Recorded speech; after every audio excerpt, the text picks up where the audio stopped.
Welcome back to another episode of Rob Sports Center, man. As you can see by the title, man, I know I'm a little late with this video, but I'm coming at y'all with the PitBull versus Giovanni Cabrera. So I was hurt when I saw the ending of that. When I saw the results of that fight and I saw PitBull lost, I was hurt. I have became a PitBull fan, after watching him fight Tank, then watching him destroy Rolly. I was anticipating for him to keep riding that momentum, but, he ran up on a pretty, a guy, I guess, that, was. And I'm gonna be honest with you, man. I was going to say Giovanni Cabrera was better than him. I wouldn't necessarily say Giovanni Cabrera was better than him from what I've seen. It wasn't like Giovanni was doing anything magnificent that just PitBull couldn't adapt to. It was just, the height and the reach difference, man. It made it very difficult. And like I say, the thing that I seen about Giovanni Cabrera was that, for one, to me, he's a very awkward fighter. You know what I mean? A lot of times it didn't look like he had the perfect heel-toe alignment in his stance. He kept his hands down predominantly, and then whenever he did have his hands up, it's like PitBull would be, trying to get in, and he like this, just tap it, bam, just tap it. So it was very awkward to me. So it was nothing that I saw in Cabrera that I was like, okay, yeah, I can tell why this guy is 21-0. I'm assuming now he's 22-0 by beating PitBull. So, like I said, I just took like a little small note, some things that I just wanted to touch on in terms of each guy's. But I'm gonna start off with Giovanni because the list wasn't long for him. I'm gonna be honest with you. There's no shade to him, man. Shout out to him. He was the better man that night. But in my opinion, he ran a lot, especially in the earlier rounds. It's a difference between, defense. What y'all consider running with Floyd was defense. What Giovanni Cabrera was doing was running. And let me give y'all something too, right? So I'm gonna come at y'all with what Shakur said in his last fight. And everybody was saying, oh, Shakur's a boring fighter, yada, yada, yada, right? So just like Shakur said, I started taking it to the guy. Shakur was saying that, if it's a guy who is a good fighter, an okay fighter, and his whole objective is just to make it 12 rounds, it's hard to stop that. So you got to think about it. And I'm not going to take nothing away from Giovanni. Man, he was taking some shots. He took a couple shots. The shots that he was folding Romero with Cruz Cabrera was able to take a lot of those shots. You know what I mean? So I will, salute him to that. I'm not going to say he can't take a punch. He was taking a couple punches. You know what I mean? But for the most part, let's just be honest. He did do a lot of running. It wasn't a whole bunch of slipping, parrying. It was just a whole bunch of movement, but ultimately, not going nowhere or not creating angles or anything like that. So, but it's hard to, and plus you can't knock out everybody.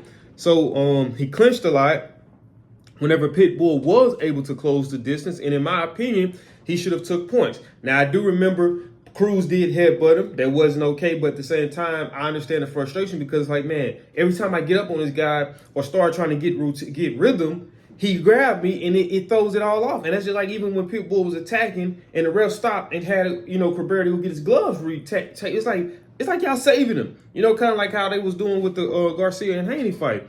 I already did the stance was awkward. He took a lot of PitBull power shots. So that's pretty much it for him. So what I looked at from PitBull, like I was saying, man, PitBull's maybe 5'5", maybe 5'6", and Cabrera like he's anywhere from 6 foot to 6'1". You know what I mean? Because that's how big the difference height was. You know what I mean? So it was very difficult for him a lot of times to close the distance. Now, granted, they were saying that he should have utilized his jab a lot more to close the distance. And then I was like, yeah, you probably could. But then I seen some people saying, but then it would have took away from his fighting style, which is that added pressure, the constant pressure, which I don't necessarily think so. I think if you look at Spence has an aggressive style. And Spence utilizes his jab. So I think it could have been utilized, but it's just, once you start getting frustrated, you kind of start abandoning, like frustration and exhaustion are two things that kind of, you start to abandon technique now because mentally you're not all the way there. So I think that was one of the areas that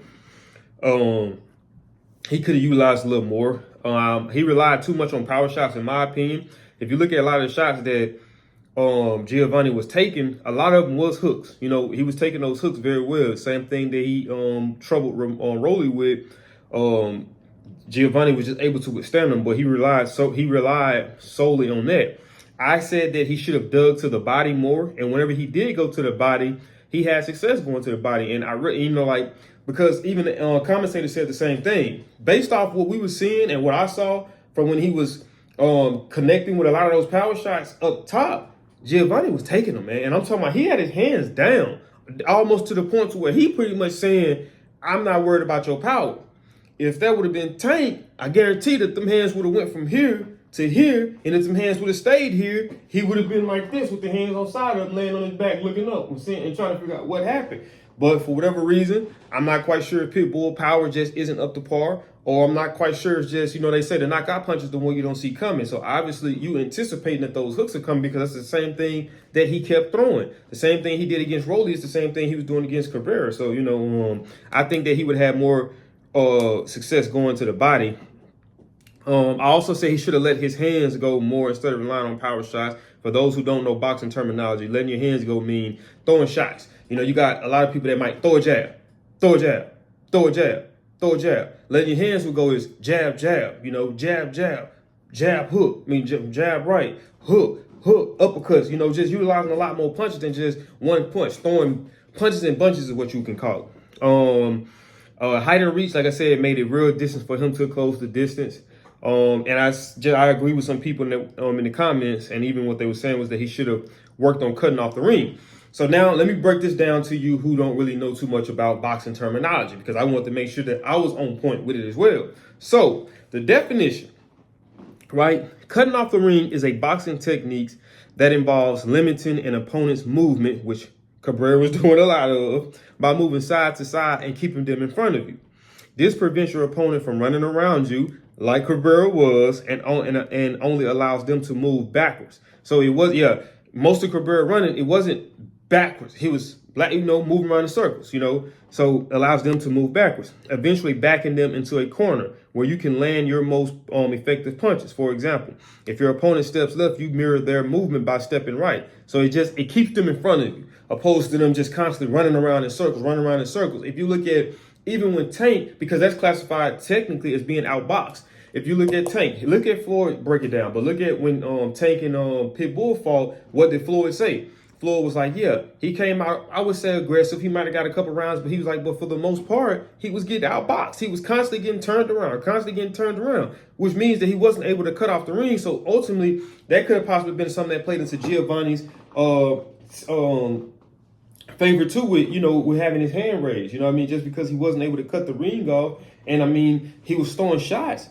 And don't get me wrong, they were significant punches, but it wasn't affecting him. And now, granted, that the punches goes on the stat sheet when they put the cards together, regardless if it landed or not. The guy, you can't dictate what type of power and what type of punishment a guy can take. And Cabrera was very good at that. But I'm going to end it off with this too, though. I'm still on PitBull's side. I don't like the way how you had a lot of people who, was attacking and going off on PitBull, saying he's overrated, saying that, you went from everybody was saying that, he beat Tank, this, that, and the third, to seeing him destroy Rolly, now to everybody turning on him. You see what I'm saying? And I don't like the way that is, because this is something we have to understand too, as boxing fans, right? We have to understand that just because a fighter isn't undefeated, or just because a fighter loses, that doesn't mean that a fighter is not good. It doesn't mean that a fighter is a bum. This is top of the line athletes, some of the best boxers in the world that's competing. So for you to say that, he's a bum because he lost to this guy, that's to discredit this guy and the work that this guy put in. I know in your mind, you might think that based off of your personal bias or like for that person, that this person should have won. Like me, I like PitBull more than Cabrera. I'm not going to say Cabrera is a bum. He's not a good fighter. I see that he can take shots. He has pretty decent movement. He was loading up on a few punches here and there too. So I can understand why he's 21-0. But I'm not going to sit there and just say that just because PitBull is my guy, I'm going to shit on him. Because at the end of the day, especially as boxers, we have to give these guys credit for what they do, because they get in there and they put their lives on the line every time they get in the ring, man. A lot of these guys are messed up down the line. So they do deserve a level of respect there. So we got to be able to do that. But I just don't like the way everybody turned on PitBull as soon as he lost a fight. Or, y'all was just riding him in the last two fights. Then he come into this fight and he lose. Now everybody abandoned him, saying he's overrated. You know what I mean? PitBull, if you seeing this, man, you're still a hell of a fighter. You're still a phenomenal fighter, man. And I'm still a big fan of yours, man. So, shake it off and, get back to work, man. Go back to the drawing boards and put some stuff together, man. So, salute to you and salute to Giovanni Cabrera as well. But that is it for this video, man. If you guys did enjoy this video, do me a big favor, man. Smash that thumbs up button. Also, if you're new to the channel, make sure you subscribe. And when you subscribe, click that post notification bell. That way you be notified every time I upload. Because just like the GOAT Drizzy Drake say, what did he say? Back to back? Yeah, I got these videos coming back to back, man. I'll see y'all in the next video. Stay tuned. I'm out this thing. Peace.